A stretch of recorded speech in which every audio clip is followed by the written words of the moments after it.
Assalamualaikum warahmatullahi wabarakatuh. Salam sejahtera bagi kita semua. Puji syukur kita panjatkan atas kehadiran dan rahmat Allah Subhanahu wa taala. Pertama-tama yang saya hormati Ibu Nimade Sriwardani, SEMAK selaku dosen pengampu mata kuliah Analisis Laporan Keuangan dan teman-teman yang saya banggakan. Perkenalkan, nama saya Atiyah Alia Aziza dari kelas AKT 4A dengan NIM 23044310118. Kali ini saya ingin mempresentasikan mengenai analisis laporan keuangan PT Semen Indonesia Persero Tbk tahun 2022 dan 2023 guna memenuhi tugas mata kuliah analisis laporan keuangan.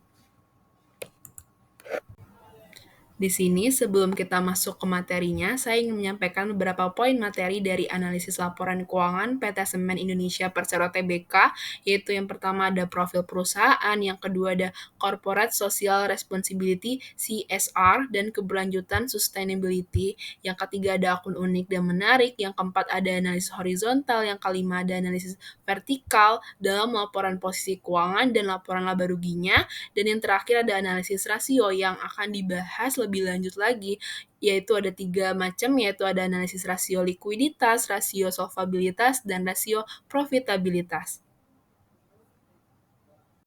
Langsung saja kita masuk ke poin pertama, yaitu ada profil perusahaan. Untuk lebih kenal lagi tentang PT Semen Indonesia Persero Tbk, kita perlu mengetahui dulu nih tentang sejarah dari PT Semen Indonesia Persero Tbk.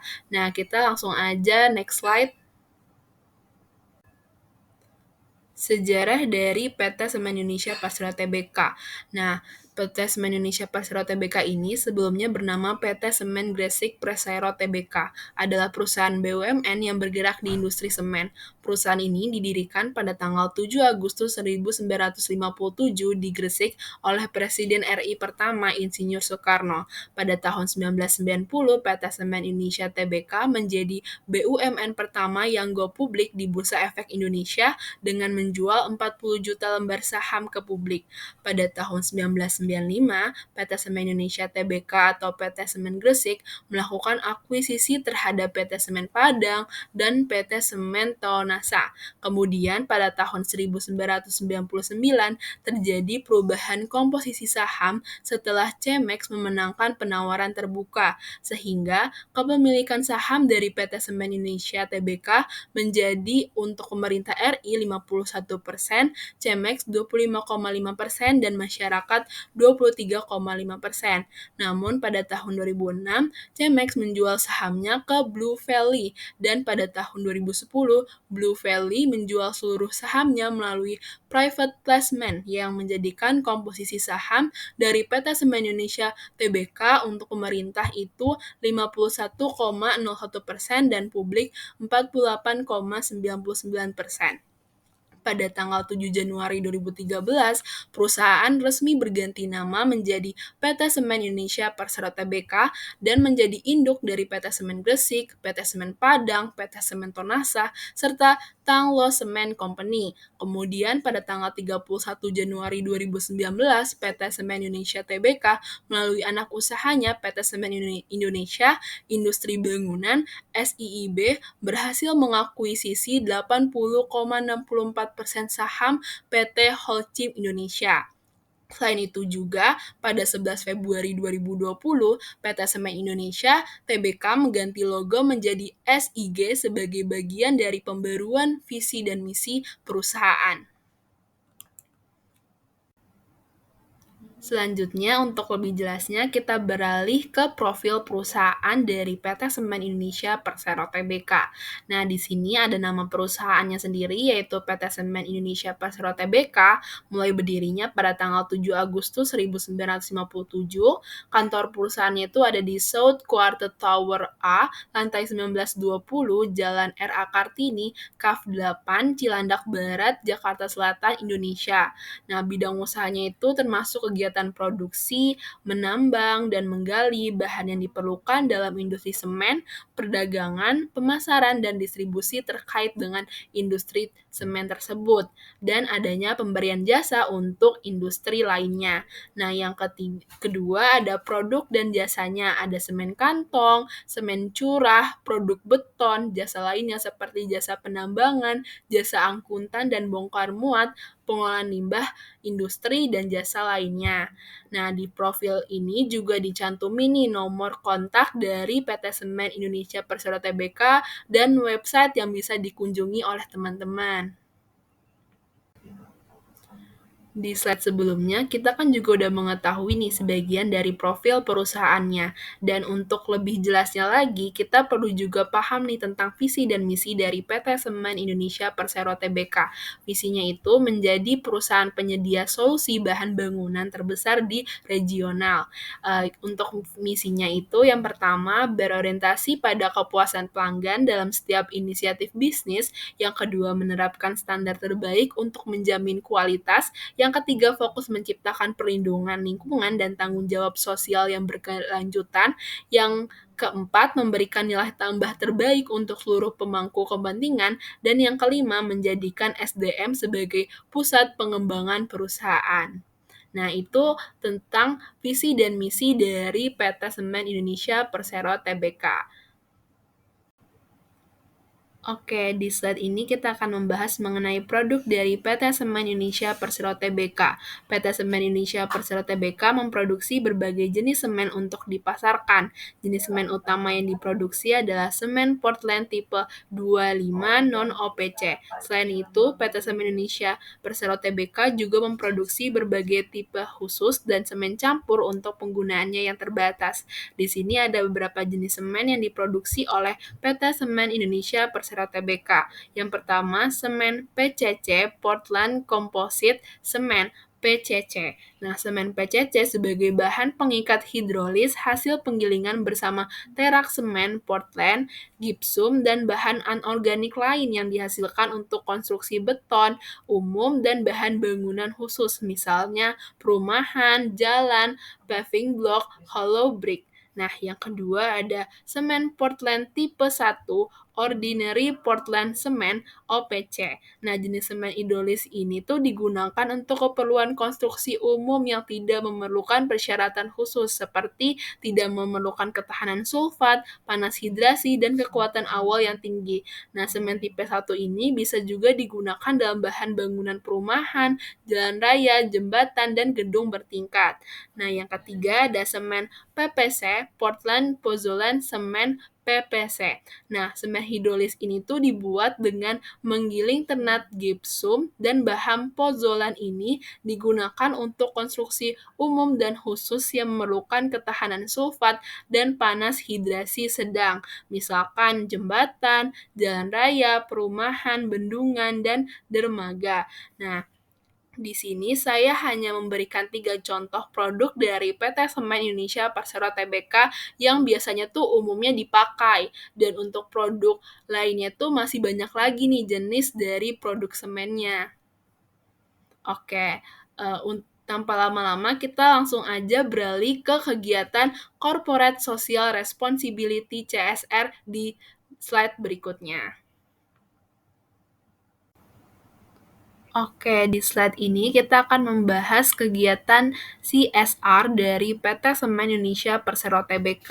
PT Semen Indonesia Persero Tbk sebagai perusahaan BUMN telah menjalankan kegiatan CSR. Nah, kegiatan CSR ini tuh dilaksanakan sebagai bentuk tanggung jawab sosial atau kepedulian perusahaan kepada masyarakat dan kepatuhannya terhadap hukum atas dampak dari kegiatan operasional perusahaan.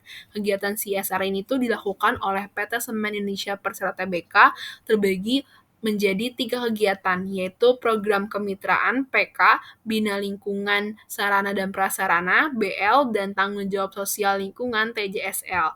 Nah, program kemitraan PK adalah kegiatan memberikan pinjaman atas pinjaman modal kepada UKM yang kegiatan usahanya belum tersentuh oleh pinjaman bank. Kegiatan program kemitraan ini tuh dilakukan melalui pelatihan keuangan dasar, kerjasama balai latihan kerja, dan pameran produk untuk mengembangkan pengetahuan dan skill para mitra binaan.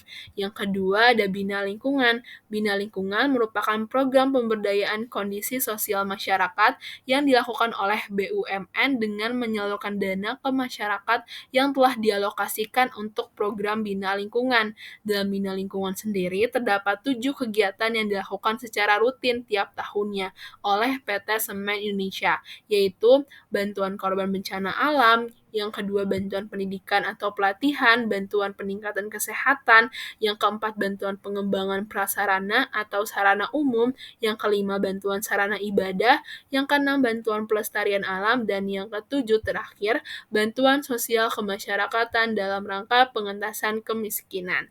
Nah, selanjutnya itu ada juga nih tanggung jawab sosial lingkungan yang dalam kegiatan CSR ini. Tanggung jawab sosial lingkungan itu merupakan komitmen perusahaan ekonomi untuk berperan dalam pembangunan yang berkelanjutan guna meningkatkan kualitas kehidupan dan lingkungan yang bermanfaat baik bagi perusahaan, komunitas setempat, dan masyarakat umum. Misalnya nih, masyarakat yang tadinya menganggur tidak memiliki mata pencaharian dapat hidup kembali dengan menjadi petani green belt yang di PT Semen Indonesia Persero Tbk itu membuat lancarnya kegiatan perusahaan dengan dia mendapat pekerjaan dari perusahaan tersebut. Oke, jadi di sini tuh ada gambar dari kegiatan CSR yang dilakukan oleh PT Semen Indonesia Persero Tbk.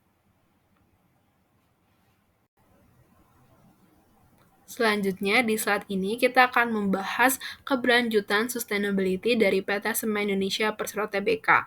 PT Semen Indonesia Persero Tbk memiliki komitmen kuat terhadap keberlanjutan sustainability dalam operasional perusahaannya. PT Semen Indonesia Persero Tbk menyusun laporan keberlanjutan sebagai media pelaporan kepada masyarakat tentang kinerja keberlanjutan mulai dari aspek ekonomi, lingkungan hidup, sosial, dan tata kelola.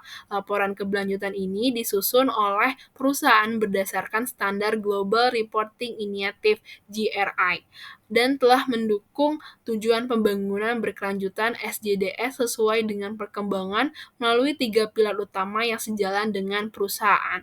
Yang pertama ada mendorong solusi dan inovasi berkelanjutan. PT Semen Indonesia Persero Tbk berkomitmen untuk melakukan inovasi secara berlanjut untuk terciptanya solusi berkelanjutan dan penguatan rantai pasok supply chain. Nah, yang pertama itu dengan memberikan solusi berkelanjutan dengan menghasilkan produk dan layanan inovatif yang mempunyai nilai tambah lingkungan dan sosial.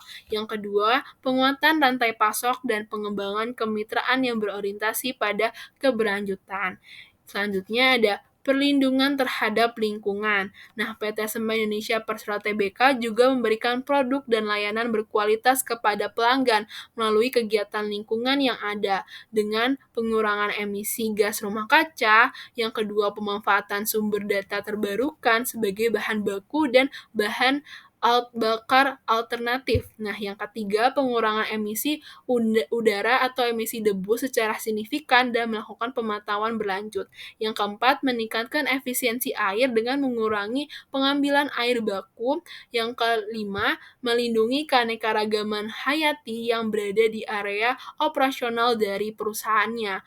Nah, yang ketiga itu yang terakhir, menciptakan nilai untuk karyawan dan komunitas. Nah, itu bagaimana? Nah, jadi PT Semen Indonesia Persero Tbk itu mampu menghargai karyawan dan komunitas terkait yang merupakan bagian dari pemangku kepentingan. Oleh karena itu, perusahaan tuh terus menerapkan tata kelola perusahaan yang baik dan memastikan manajemen tuh terus proaktif dalam kegiatan menciptakan nilai untuk karyawannya dengan mempromosikan kesehatan dan keselamatan bagi karyawan dan kontraktor. Yang kedua, menciptakan lingkungan kerja yang inklusif agar seluruh karyawan itu dapat bekerja sesuai dengan tujuan utama perusahaan. Yang ketiga, bekerja secara etis dengan integritas yang tinggi melalui prinsip bisnis dan tindakan yang mematuhi kode of conduct. Nah, yang terakhir itu menciptakan share value bagi komunitas. Nah, itu tuh tadi keberlanjutan sustainability dari PT Semen Indonesia Persero Tbk.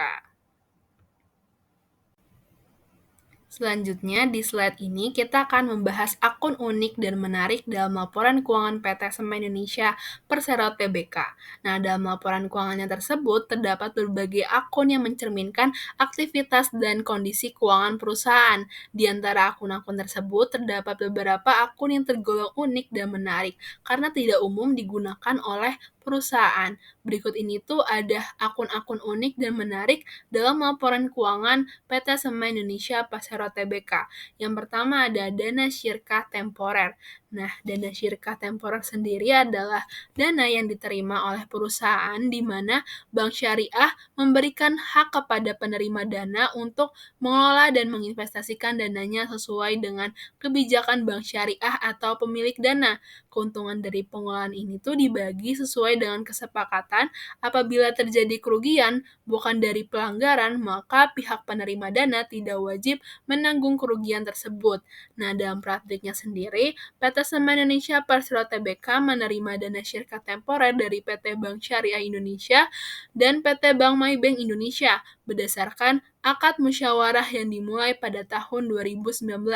Berdasarkan akad ini, nilai kerjasama antara perusahaan dengan bank mencapai 34,7 miliar rupiah, di mana kontribusi dananya itu dari perusahaan sebesar 32,7 miliar rupiah dan dari bank sebesar 2 miliar dengan nisbah bagi hasilnya setara dengan JIBOR atau suku bunganya itu sekitar 3 bulan plus 1,85% yang dibayarkan tiap 3 bulan.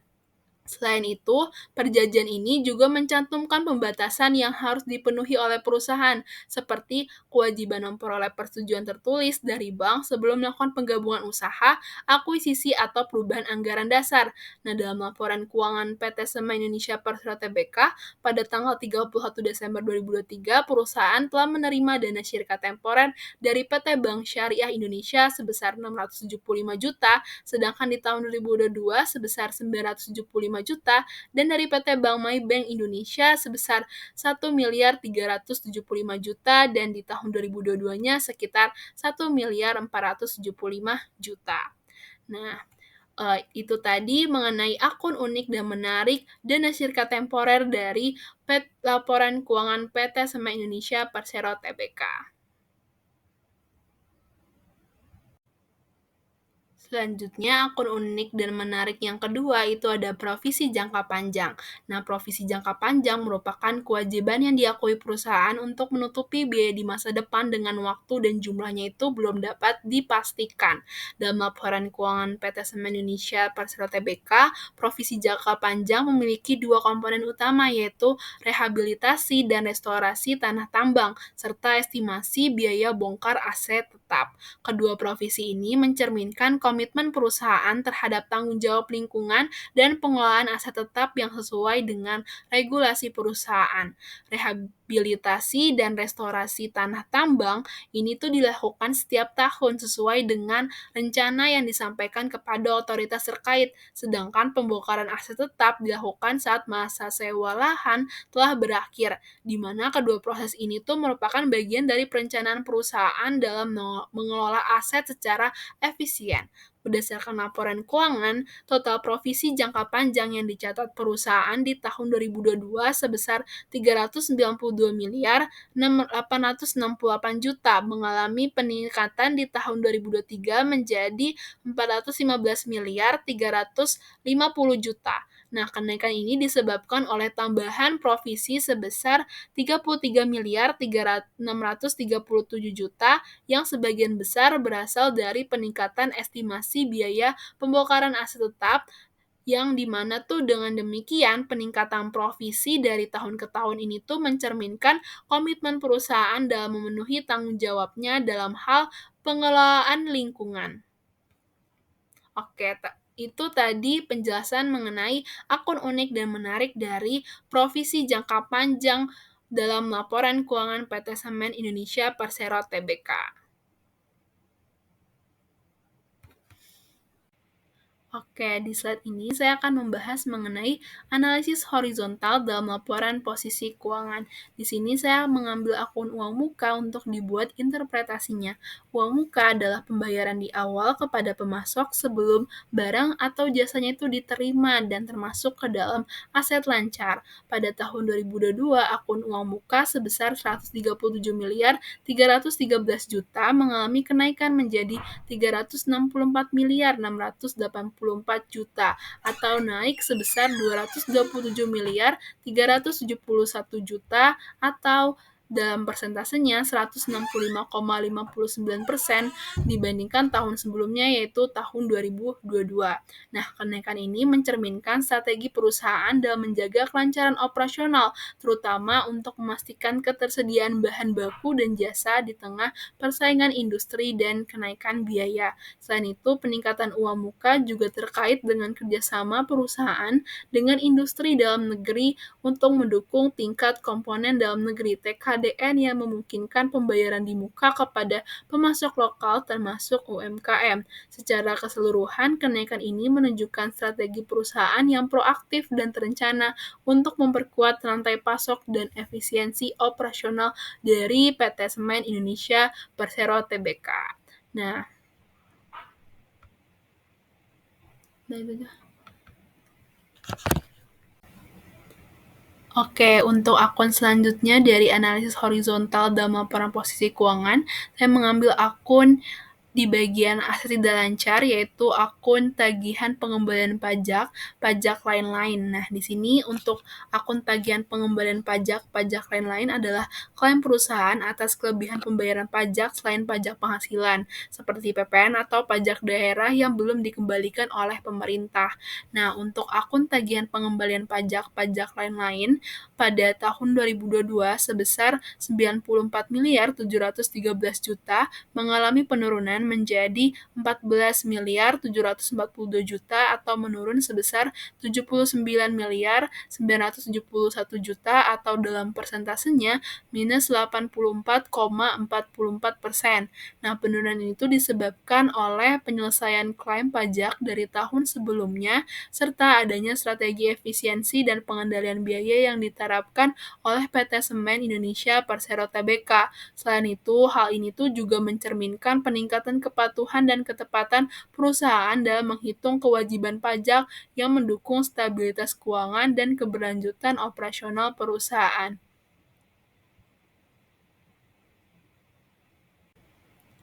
Oke, di analisis horizontal dalam laporan posisi keuangan, saya mengambil akun pinjaman jangka panjang yang jatuh tempo dalam 1 tahun, yaitu pinjaman bank yang dibuat interpretasinya. Jadi, pinjaman jangka panjang yang jatuh tempo dalam 1 tahun adalah bagian dari utang jangka panjang yang harus dibayar dalam waktu 1 tahun. Nah, akun pinjaman jangka panjang yang jatuh tempo dalam 1 tahun ini, yaitu pinjaman bank, itu pada tahun 2022 sebesar 499 miliar 666 juta mengalami kenaikan menjadi 975 miliar atau naik sebesar 95,13%. Kenaikan ini terjadi karena sebagian besar utang jangka panjang perusahaan sudah mendekati jatuh tempo dan harus segera dilunasi oleh perusahaan. Nah, hal ini tuh juga sejalan dengan strategi perusahaan dalam mengelola utangnya, yaitu dengan melakukan penjadwalan ulang atau pelunasan bertahap yang dilakukan oleh PT Semen Indonesia Persero Tbk itu sendiri. Nah, selain itu, penurunan jumlah pinjaman jangka panjang menunjukkan bahwa sebagian utang sudah berpindah menjadi kewajiban jangka pendek. Kenaikan ini tuh mencerminkan kemampuan perusahaan dalam memenuhi kewajiban jangka pendek, namun juga menunjukkan bahwa arus kas perusahaan perlu dikelola dengan baik agar tetap stabil.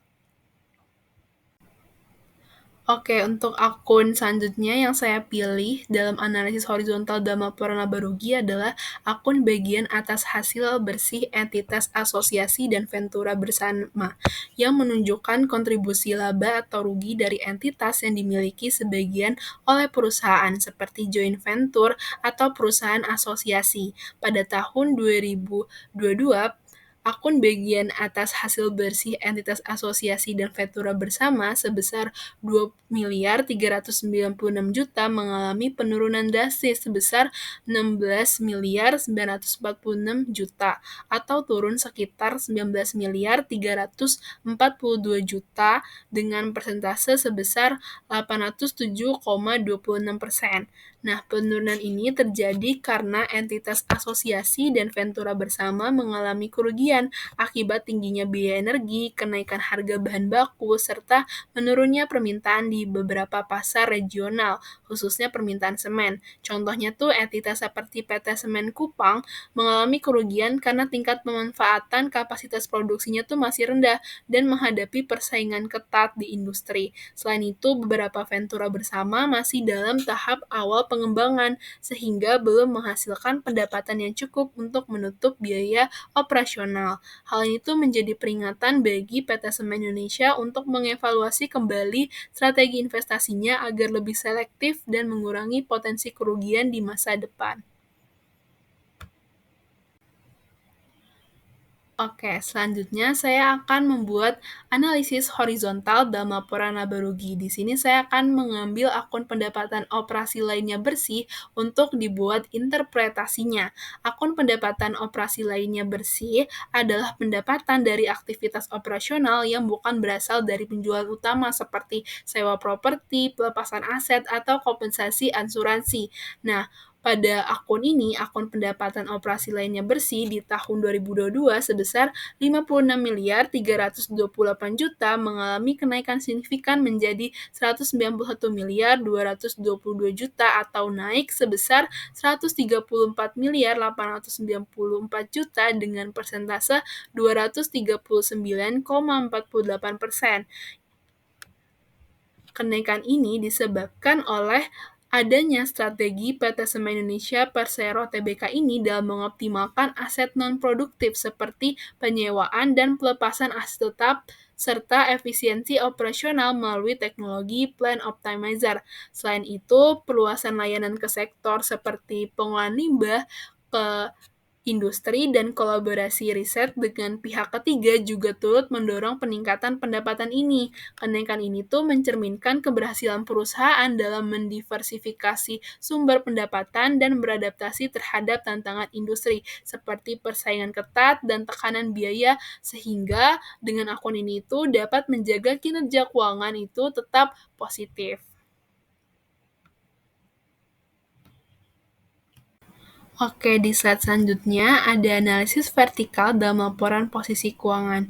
Di sini saya mengambil akun kas dan setara kas untuk dibuat interpretasinya. Kas dan setara kas merupakan aset yang paling mudah dicairkan dan digunakan untuk memenuhi kewajiban jangka pendek perusahaan.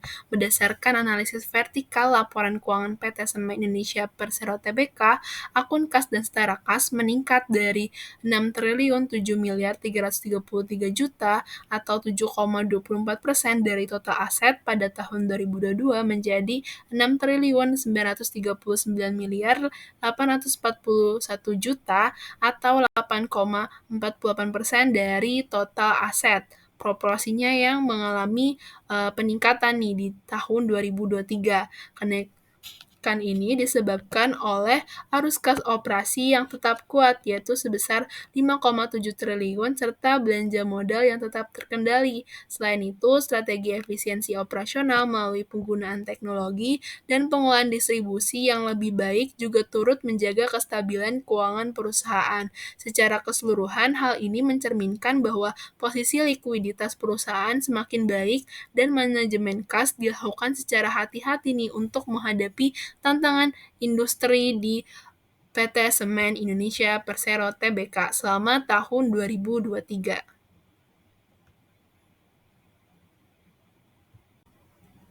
Oke, untuk akun selanjutnya adalah akun utang usaha dari pihak ketiga. Nah, utang usaha dari pihak ketiga adalah kewajiban jangka pendek yang timbul dari pembelian barang atau jasa yang belum dibayar kepada pemasok eksternal. Pada akun utang usaha dari pihak ketiga, itu pada tahun 2022 2022 sebesar 6.910.475 juta mengalami penurunan menjadi 6.790.523 juta dengan proporsi yang turun dari 8,33% menjadi 8,30%. Penurunan ini disebabkan oleh strategi efisiensi operasional dan distribusi yang diterapkan oleh perusahaan, termasuk pengelolaan rantai pasok dan kebijakan pembayaran yang lebih baik kepada vendor. Hal ini tuh menunjukkan bahwa perusahaan memiliki pengelolaan kas yang baik dan mampu memenuhi kewajiban jangka pendek dengan lebih cepat serta menjaga hubungan yang sehat dengan pemasok.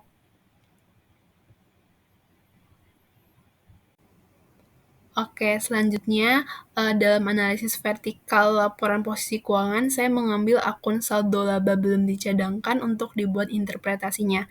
Nah, saldo laba belum dicadangkan pada tahun 2022 sebesar 34.017.226 juta mengalami kenaikan menjadi 34.532.338 juta di tahun 2023 dengan proporsinya yang naik dari 41% menjadi 42,20%.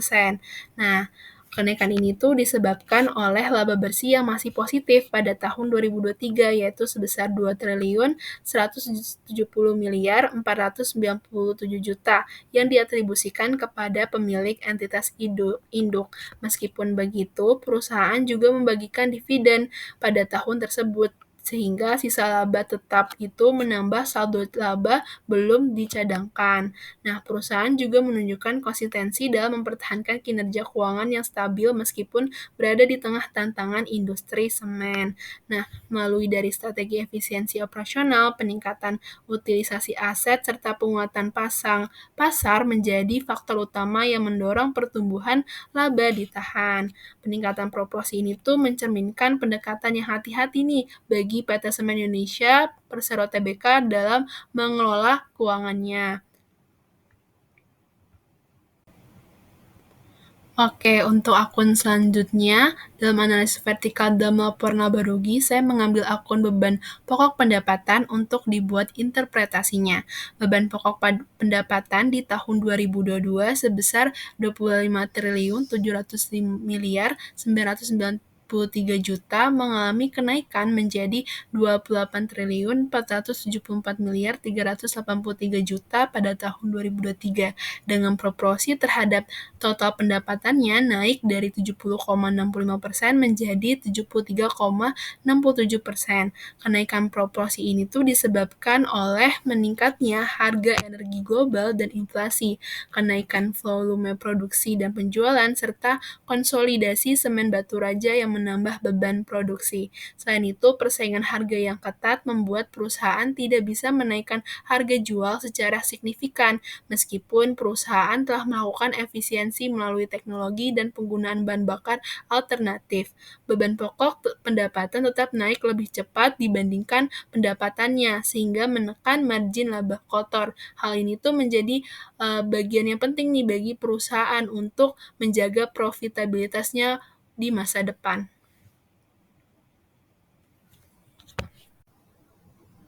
Selanjutnya, analisis vertikal dalam laporan laba rugi. Akun berikutnya yang untuk diinterpretasikan adalah laba tahun berjalan. Nah, laba tahun berjalan adalah keuntungan bersih perusahaan setelah dikurangi seluruh biaya dan pajak. Nah, laba tahun berjalan di tahun 2022 sebesar 2.499.083 juta mengalami penurunan menjadi 2.295.601 juta di tahun 2023. Secara proporsi, laba tahun berjalan mengalami penurunan nih dari 6,87% menjadi 5,94%. Penurunan ini disebabkan oleh naiknya beban pokok pendapatan yang mengurangi margin laba kotor serta kenaikan beban pajak dari 799 miliar rupiah menjadi 1 triliun rupiah. Nah, selain itu margin EBITDA dan laba bersih juga menurun serta kontribusi dari entitas asosiasi pun ikut melemah. Hal ini menunjukkan bahwa meskipun pendapatan meningkat, efisiensi biaya dan pengendalian beban belum tentu optimal. Hal ini menjadi sinyal penting bagi manajemen perusahaan untuk memperkuat strategi peningkatan profitabilitas untuk kedepannya.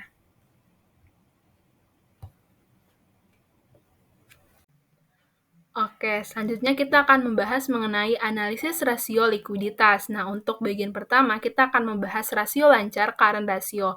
Rasio lancar merupakan rasio yang digunakan untuk mengukur kemampuan perusahaan dalam membayar kewajiban jangka pendek yang segera jatuh tempo dengan menggunakan total aktiva lancar. Nah, rasio lancar ini tuh dihitung dengan membandingkan total aset lancar dengan total liabilitas jangka pendek. Nah, caranya itu dengan current ratio di tahun 2023, yaitu dengan cara current aset lancar sebesar 19 triliun 782 miliar 972 juta dibagi dengan current liabilities-nya, liabilitas jangka pendek 16 triliun 111 miliar 660 juta sama dengan 1,23. Nah, untuk di tahun 2022 caranya juga sama nih. Current aset atau aset lancar sebesar 18 triliun 878 miliar 979 juta dibagi current liabilities-nya, liabilitas jangka pendeknya 13 triliun 61 miliar 27 juta sama dengan 1,45.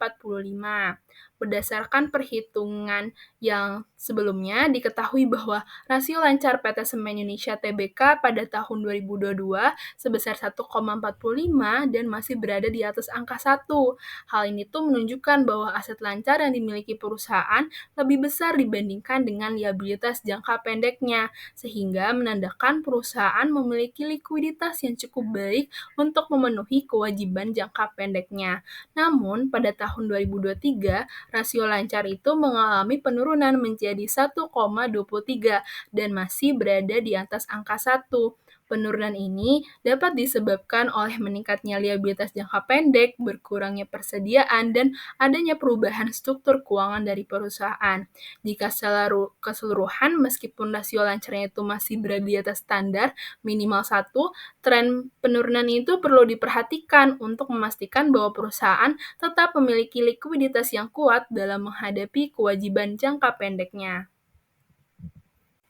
Oke, selanjutnya untuk analisis rasio likuiditas yang kedua, kita akan membahas mengenai net working capital atau modal kerja bersih. Nah, modal kerja bersih adalah dana yang digunakan untuk membiayai operasional bisnis sehari-hari agar tetap berjalan tanpa hambatan, di mana modal kerja ini tuh diperoleh dari selisih antara aset lancar atau current asset dengan kewajiban lancar current liabilities. Nah, pada perhitungan net working capital ini, jika mengalami penurunan, membuat perusahaan itu kesulitan untuk menutupi utang jangka pendeknya dan berdampak pada penurunan laba. Sebaliknya, jika net working capital-nya itu meningkat, maka likuiditas perusahaannya itu membaik dan jika terlalu tinggi atau over liquid akan menyebabkan tingkat profitabilitasnya itu relatif rendah.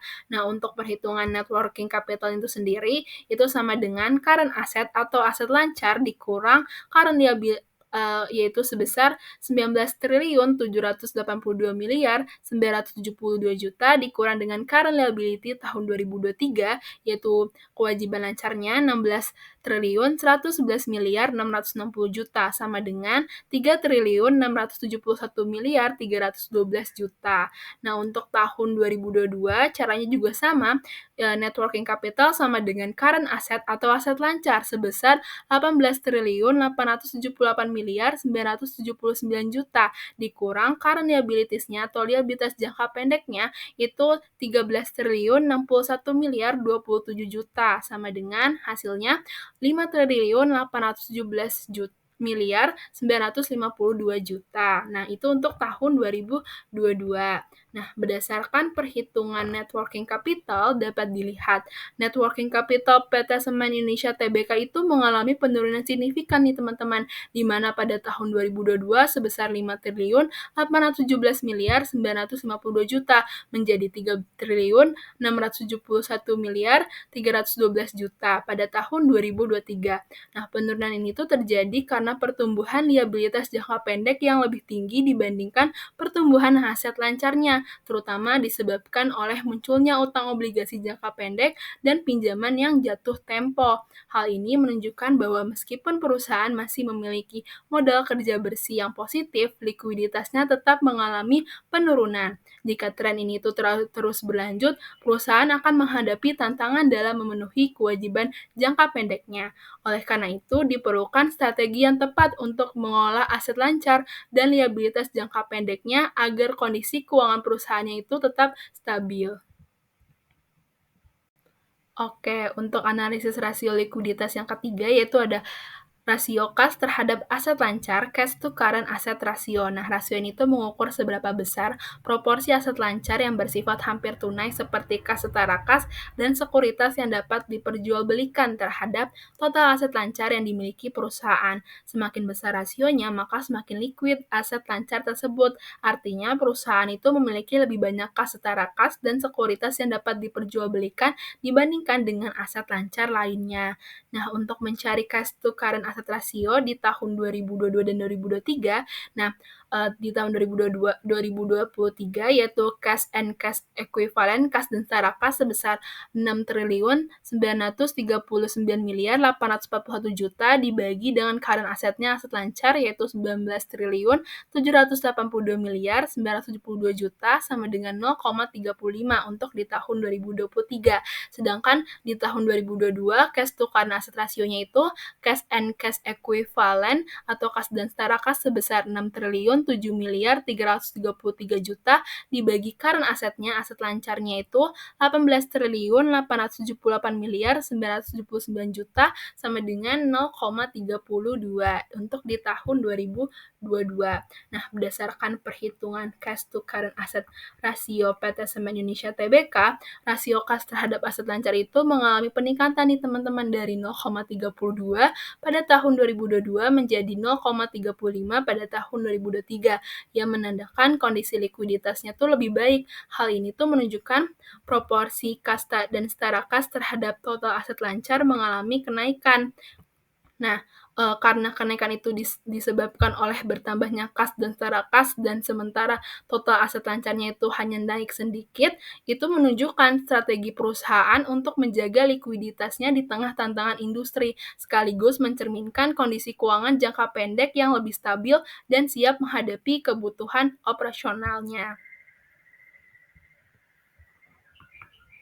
Selanjutnya, analisis rasio likuiditas yang keempat, ada rasio kas terhadap kewajiban lancarnya, cash to current liabilities ratio. Rasio ini tuh mengukur kemampuan perusahaan untuk membayar kewajiban jangka pendeknya dengan menggunakan aset lancar lainnya seperti kas setara kas dan sekuritas yang dapat diperdagangkan. Semakin besar rasionya, maka semakin banyak nih uang tunai untuk membayar kewajiban lancarnya. Untuk mencari cash to current liabilities ratio itu dengan cara cash and cash equivalent kas dan setara kas sebesar 6.939.841 juta dibagi dengan current liabilities-nya atau liabilitas jangka pendeknya 16.111.660 juta sama dengan 0,43. Untuk di tahun 2022 itu caranya sama, cash and cash equivalent di tahun 2022 sebesar 6.007.333 juta dibagi current liabilities-nya sebesar 13.661.027 juta sama dengan 0,46.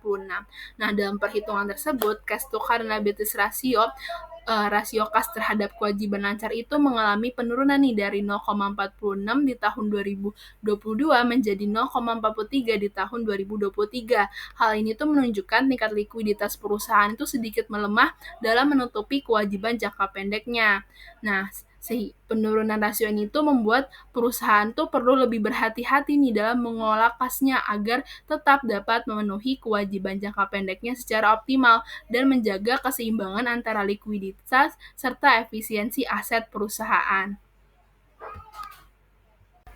Oke, analisis rasio likuiditas yang kelima ada day sales in receivable, jumlah hari penagihan piutang. Nah, jumlah hari penagihan piutang itu tuh digunakan untuk mengukur rata-rata waktu yang dibutuhkan perusahaan untuk menagih piutang dari pelanggan setelah melakukan penjualan. Semakin rendah nilai day sales in receivable-nya, maka semakin cepat perusahaan itu mengumpulkan piutang. Namun, jika day sales in receivables-nya itu terlalu tinggi, hal itu menunjukkan masalah dalam pengelolaan piutang yang mungkin berdampak negatif pada likuiditas.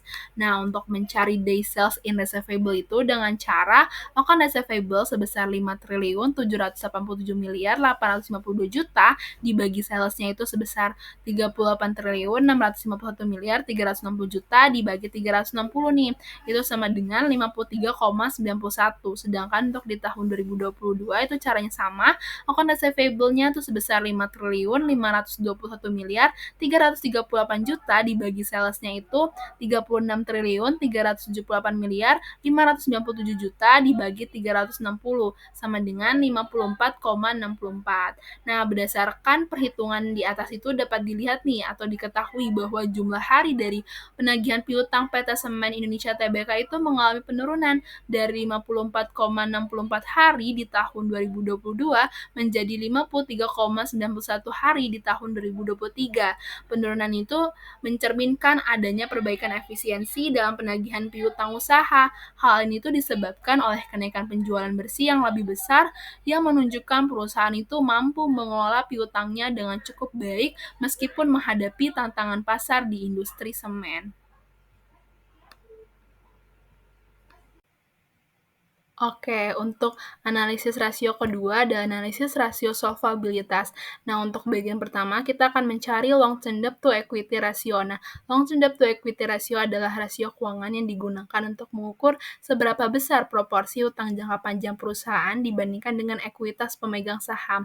Nah, untuk mencari long term debt to equity ratio itu dengan cara total long term debt sebesar 15.657.893.000.000 dibagi total equity-nya sebesar 43.661.491.491.000.000 sama dengan 0,36. Dan untuk di tahun 2022 itu dengan cara total long term debt yaitu sebesar 20.209.625.000.000 dibagi total equity-nya itu 42.748.214.000.000 sama dengan 0,47 nih.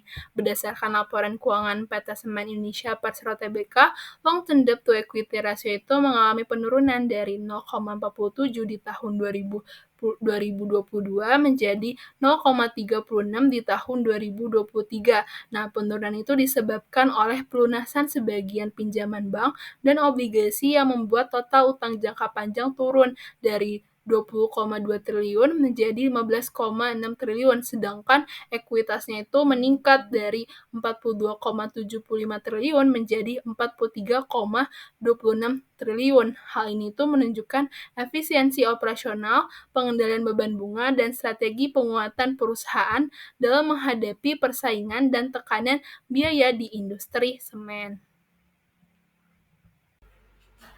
Lanjut, untuk analisis rasio solvabilitas yang kedua ada short term debt to total debt ratio. Adalah rasio yang mengukur proporsi utang jangka pendek terhadap total utang perusahaan, di mana semakin tinggi rasio ini tuh menunjukkan semakin besar beban kewajiban yang harus segera dilunasi oleh perusahaan. Nah, untuk mencari short term debt to total debt ratio itu dengan cara total short term debt sebesar 16.111.660.000.000 dibagi total debt-nya itu 31.799.553.000.000 sama dengan 0,51. Nah, untuk di tahun 2022 itu cara juga sama. Total short term debt itu sebesar 13.061.027.000.000 dibagi total debt-nya itu 33.270.652.000.000 sama dengan 0,39.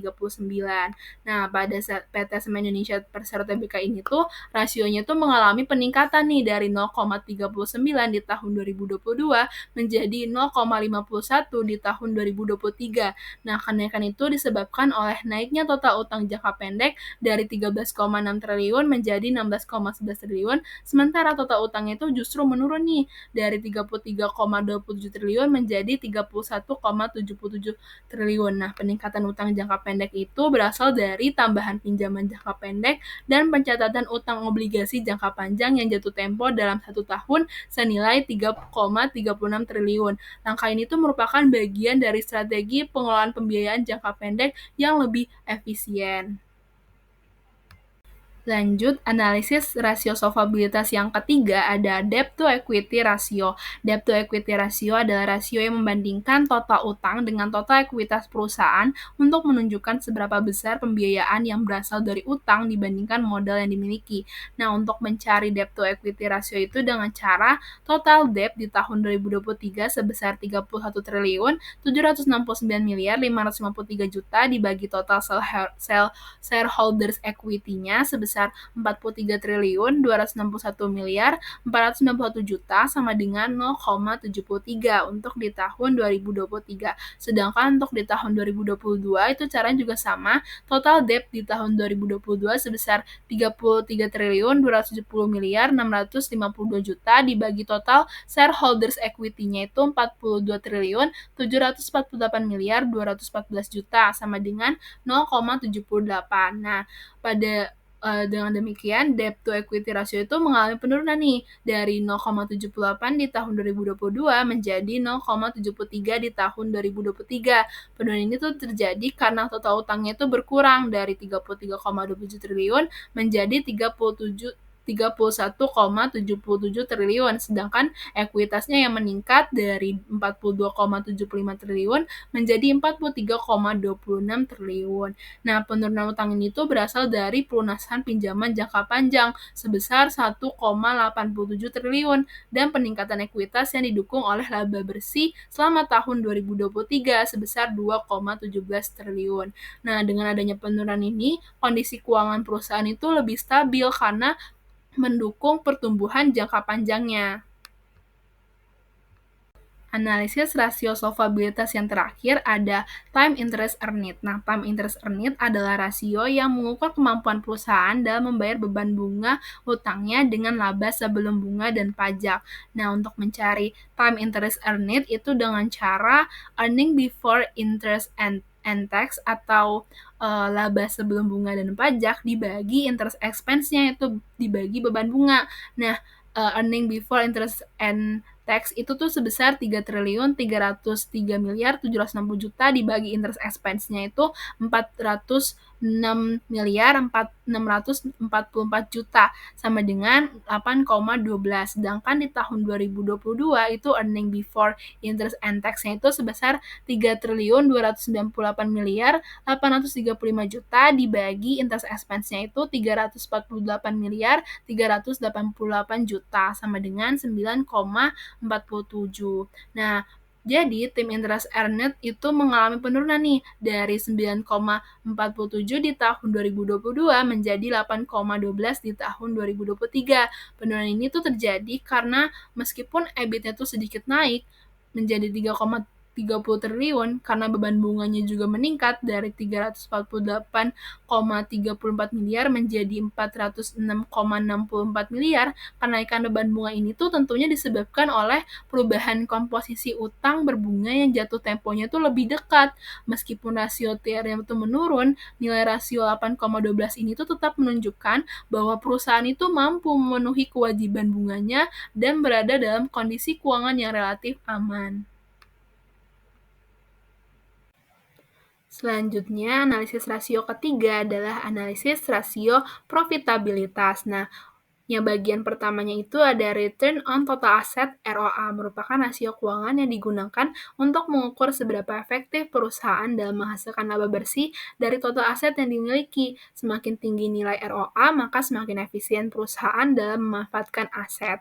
Nah, untuk mencari Return on Total Asset atau ROA ini, itu dengan cara net income yaitu sebesar 2.170.497 juta dibagi dengan total aset yang di tahun 2023 yaitu 81.820.529 juta sama dengan 2,65%. Sedangkan untuk di tahun 2022 itu dengan cara return on total asset yaitu sama dengan net income yaitu 2.364.836 juta dibagi dengan total asetnya itu 82.960.012 juta itu sama dengan 2,85%.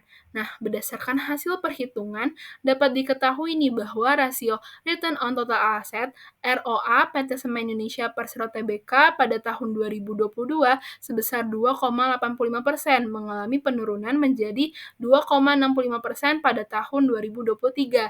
Penurunan ROA ini tuh menunjukkan bahwa pada tahun 2023 perusahaan sedikit mengalami penurunan efisiensi dalam penggunaan aset untuk menghasilkan laba yang disebabkan oleh penurunan laba bersih dari 2,364 miliar di tahun 2022 menjadi 2,170 miliar di tahun 2023 dengan rata-rata total aset yang relatif stabil sekitar 82 triliun di tahun 2022 dan tahun 2023 81 triliun. Nah, penurunan laba ini tuh disebabkan karena meningkatnya beban pokok pendapatan, kenaikan beban operasional dan administrasi, kemudian dipengaruhi oleh tekanan dan kompetisi di industri semen, atau adanya kenaikan beban pajak yang cukup signifikan di tahun 2023, sehingga perusahaan perlu meningkatkan kinerja operasionalnya atau mengoptimalkan pemanfaatan aset yang ada agar laba yang dihasilkan perusahaan bisa lebih maksimal. Analisis rasio profitabilitas yang kedua ada Return on Common Stockholders Equity. ROE adalah rasio keuangan yang mengukur kemampuan perusahaan dalam menghasilkan laba dari modal yang diinvestasikan oleh pemegang saham biasa. Nah, untuk mencari Return on Common Stockholders Equity atau ROE itu dengan cara net income sebesar 2 triliun 170 miliar 497 juta dibagi total shareholders equity-nya 43 triliun 261 miliar 491 juta sama dengan 5,02%. Sedangkan untuk yang tahun 2022 itu dengan cara yang net income-nya itu sebesar 2 triliun 364 miliar 836 juta dibagi total shareholders equity-nya itu 42 triliun 748 miliar 214 juta sama dengan 5,53%. Nah, dalam perhitungan di atas dapat diketahui bahwa ROI ini tuh mengalami penurunan dari 5,53% di tahun 2022 menjadi 5,02% di tahun 2023. Penurunan ini tuh menunjukkan adanya kelemahan perusahaan dalam memanfaatkan ekuitas untuk menghasilkan laba yang dapat disebabkan karena turunnya laba bersih, lalu rata-rata ekuitas itu juga menaik. Nah, hal ini tuh menunjukkan bahwa peningkatan modal itu tidak diimbangi dengan pertumbuhan laba perusahaan yang sepadan. Selain itu, penurunan laba bersih itu disebabkan karena beban operasionalnya meningkat, kemudian tingginya biaya produksi, dan tingkat utang yang menekan laba bersih, serta adanya penurunan permintaan pasar terhadap produk semen. Oke, lanjut. Nah, analisis rasio profitabilitas yang ketiga ada total asset turnover atau TAT adalah rasio yang mengukur seberapa efektif perusahaan dalam menggunakan asetnya untuk menghasilkan pendapatan. Semakin tinggi rasionya, maka perusahaan itu tuh mampu menghasilkan lebih banyak pendapatan dari setiap aset yang dimilikinya. Nah, untuk mencari total asset turnover itu dengan cara net revenue dibagi average total asset. Nah, net revenue itu sebesar 38 triliun 651 miliar 360 juta dibagi average total asetnya. Total aset yang ada di tahun 2022 ditambah 2023 lalu dibagi 2 gitu.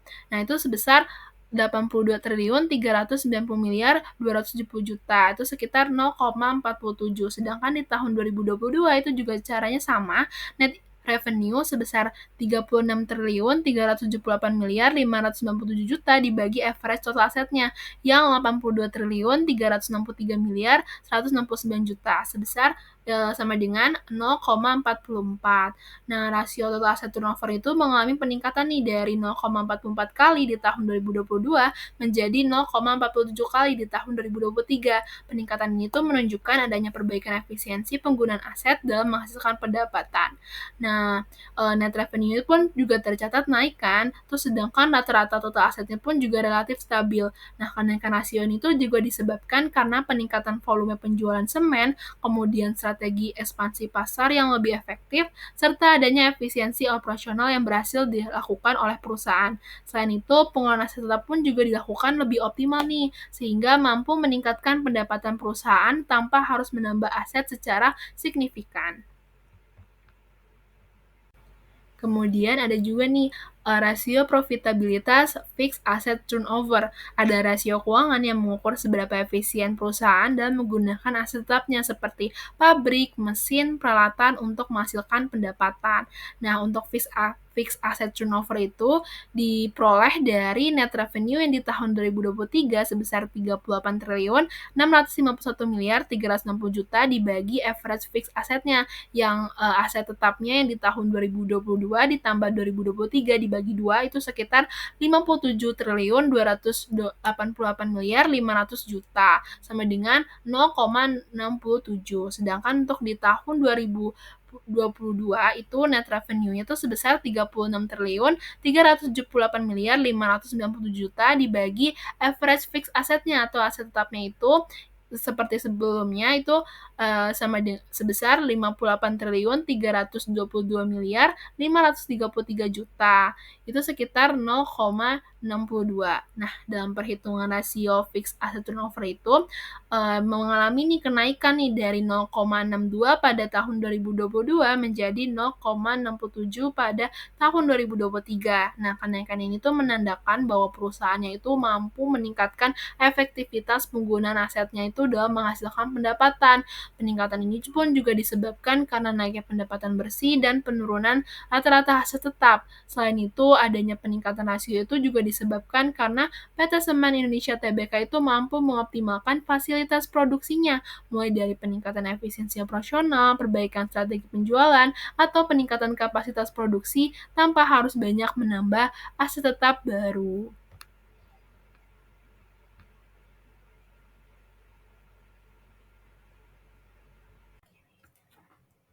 Oke, untuk analisis rasio profitabilitas yang terakhir ada operating income margin adalah rasio yang mengukur besarnya laba operasional yang dihasilkan dari setiap penjualan bersihnya. Rasio ini itu dihitung dengan membandingkan laba operasional operating income terhadap pendapatan bersih net sales yang dinyatakan dalam persentase.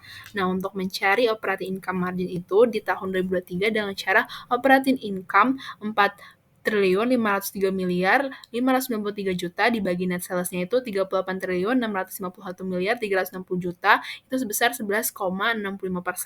Nah, untuk operating income margin di tahun 2022 dengan cara 4 triliun 625 miliar 474 juta dibagi 36 triliun 378 miliar 597 juta sebesar sama dengan 12,71%. Nah, operating income margin mengalami penurunan dari 12,71% di tahun 2022 menjadi 11,65% di tahun 2023. Penurunan ini menunjukkan pada tahun 2023 perusahaan itu menghasilkan laba operasional yang lebih kecil untuk setiap penjualannya dibandingkan tahun sebelumnya. Meskipun adanya pendapatan bersih perusahaan mengalami kenaikan dari 36,37 triliun menjadi 38,65 triliun, penurunan rasio ini pun juga disebabkan karena beban penjualan dan beban umum administrasi yang mengalami kenaikan serta adanya kenaikan biaya produksi maupun distribusi akibat kondisi inflasi global di tahun 2023. Dengan demikian, meskipun pendapatannya itu meningkat, efisiensi operasional dan pengendalian biaya pun masih perlu dijaga oleh perusahaan agar rasio operating income-nya masih lebih stabil.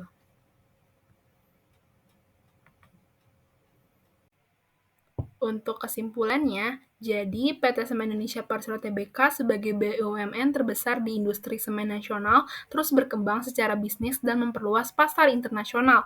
Pada tahun 2022 sampai 2023, pendapatannya itu terus meningkat 6,25%, namun laba bersihnya itu turun 8,14% karena naiknya beban pokok pendapatan. Meskipun total aset menurun akibat depresiasi dan pelunasan utang, likuiditasnya itu tetap terjaga dengan peningkatan kas dan aset lancar. Solvabilitasnya pun juga membaik berkat pengurangan utang jangka panjang meskipun adanya profitabilitas yang menurun.